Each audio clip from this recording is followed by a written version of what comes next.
Alright, the first thing I want to talk about is something that I use every day for the past 3 or 4 years now.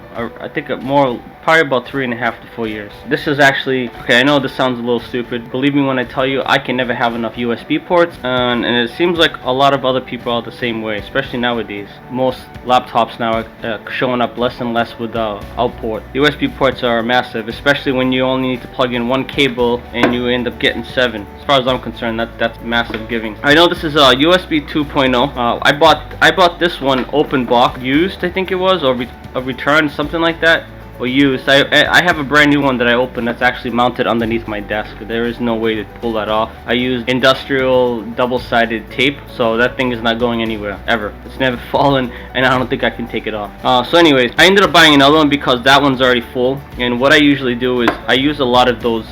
What I do is I use a lot of those 128 gigabyte thumb drives. Those are really tiny, small ones, the size of like a thumbnail. I like those because each one of them I can put whatever I want on them. The smaller, older games, you literally can just copy and paste the whole folder and just run it right off of the exe file. A lot of those older games I keep on one, and there's some that I keep all my programs on that I use and uninstalled. So when I use a program like 2 or 3 times a year, I just install it and then uninstall it. That's it. And then of course you have all the peripherals. So right now, as we speak, I got like 3 or 4 of these 128s plugged into my other hub. I ended up needing another one, so I ended up buying this one. I think it was about 1.5 years ago. I don't remember how much I paid for it, but it's Rosewill, the trusted name that I really rely on a lot for a lot of my peripherals. So it has a typical power in, so you don't have to worry about not having enough power going to your USB port. This guy came with 5 volt, 2 amp. Actually surprised it's only 2 amps. You have your typical wire input and your 7 ports. I wanted to get the 10. The sister version of this has 10 ports on it, but I couldn't find one cheap enough, and this one I paid like less than $10 with shipping. Very, very cheap. So I figured, I'm gonna lose 3 USB ports. So this is one of those things I highly recommend. Alright, here's the next one. This I like because you can actually use this to transfer files off of an old drive. For example, recently I have an old hard drive that I pulled out of my main system, and I upgraded to my Samsung that I just recently bought, 500 gigabyte. So there's a few files on that drive that I do need to pull off, and this is what I'm going to use. You just plug it in. There's no external power needed. Literally, you plug this into a USB port and you plug this into the drive, and it pops up as like a thumb drive on your computer. It's like instantly, it's not even like anything special. There's no any type of technique at all needed. You literally just plug this thing into your hard drive, plug it into USB port, and it pops up, and you can just drag and drop whatever you need right off of that drive. So this is going right on top of my desk as soon as I finish this video, because I finally have a use for it. I bought a few of those cheap Chinese ones a few years back, and they were problems. They were very slow. I mean, they literally felt like they were running on the original USB 0.05 or whatever the hell it was. It was absolutely terrifying. So this is going to turn out just great. This I ended up buying on Amazon with a promo code. I think I paid like $3 for it. I will find out how good this is, but chances are it's probably going to operate the way it's supposed to. Do not know how much it is now. Here you go. You have typical SATA. You would just plug it in, the data and the power. And then you have here, one would be the power and one would be the data. Regardless on how you plug it in, it will take care of itself. But very self-explanatory. It looks like it comes with about 1 foot to 15 inches, I think it is, cable. Quality of this is built very well. It is plastic, but it looks like it has LEDs right here. Now that's something I did not expect. It has a power light and it has an access light. Well, this had a little more build quality than I expected. Apparently when I bought this, it was USB 2.0. It is not USB 3.0, but at the same time, it's not something that I use every day. Anybody that uses something like this every day, like a PC builder, I don't recommend buying anything cheap that you use every single day. You would need speed, quality, all that stuff. But for me, something like this that I'm going to use probably once every like 2 or 3 years, this is perfectly fine. Now the next thing I want to talk about is this. This is not universal. It fits on HPs and Dells. It has like this little port here where you plug in any type of USB device and it charges it extremely fast. Look what it says here. Charge your iPad and iPhone 4 times faster. I believe it. because you got to remember those power supplies on the laptop, they're like running like 18 volts. There's a good chance that they're definitely going to charge a lot faster. If you have a Dell or an HP, this is highly recommended. Anybody that needs to charge something fast.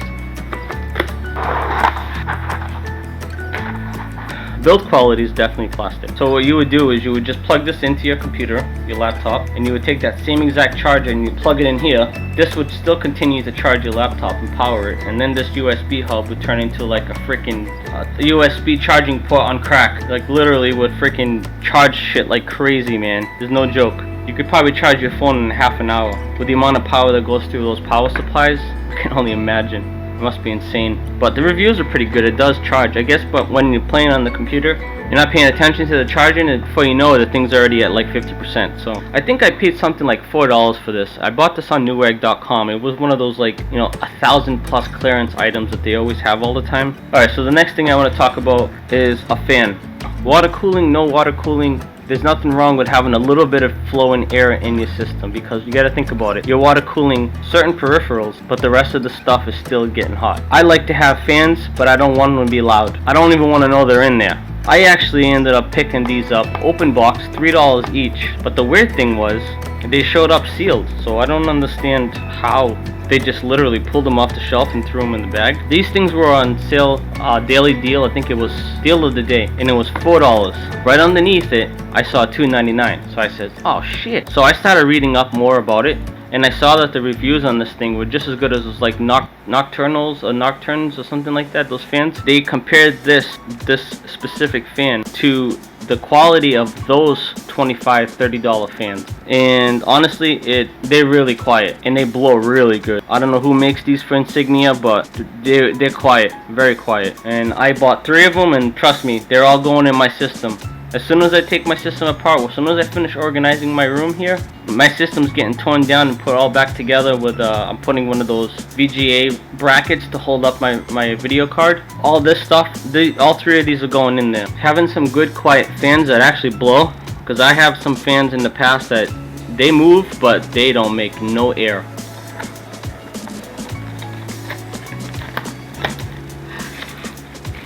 What you see here is your typical, you know, fan port, and also comes with this adapter here. I usually use these because I have one of those dials. You can dial the fans, but believe me when I tell you, you can run this at full speed and you won't even hear it. It's so quiet and full speed that you don't even need to dial it down. This would have been a good fan for me when I used to have something like this on my CPUs back in the day. I ended up changing the fans. I think they were like 40 millimeters, and I ended up getting one of those cone things that kind of open it up, and then you put one of these giant 80 millimeter fans on it to actually have better flow. And I actually did that, but this would have been great. I've been impressed. But for the $3, this is more like a $20 fan. The way it operates, how quiet, and the way it blows air. So like I said, I'm not even going to use the my dial to dial down the voltage on this thing. I'm leaving this full blast. And the last product is something interesting. Probably going to have to raise this camera. This is a headphone stand, and it has a wireless charging pad right here at the bottom. I bought this, I would say like 2 or 3 years ago. I bought this blindly. I did not know that this Newbie is actually a brand that sells many types of gaming and desktop peripherals. So I'm actually giving this to my wife, to tell you the truth, because I have the other one that I showed in one of my first videos that I did for unboxings, and I bought this one first, then I ended up buying the other one after. Alright, so what we got here is, it's a nice cable. It feels like a Samsung cable. Micro USB, which is not a big deal because you don't have to keep plugging it in. It's one of those things you plug it in, set it, and forget it, and that's it. Okay, so you have a wireless charging dock right here, right? Put your phone here, charge it. So now you have a wireless charging pad here. Samsung buds, put them on top, or if you have a wireless headset, you just hang it like you normally would on top of this, and it will charge it. So you have 2 charging decks on this thing. Very interesting. This design is wicked interesting. Depending on what you use for a power supply, I recommend using a 2.4. If you're gonna charge 2 devices on this, I recommend using a 2.4. Only the reason I say is because you're gonna be pumping juice out of it for one device, and then you're gonna be pumping juice for the second device. So the best thing to do, you get a nice good charge, is to just use a 2.4. Oh yeah, blue light, red. So now you put the phone, blue. I'm super into my PC now, so soaked in PC love. Okay, so that'll complete this episode. Perfect. Say I changed it, I hope so. Still rock 2 chains on my neck though.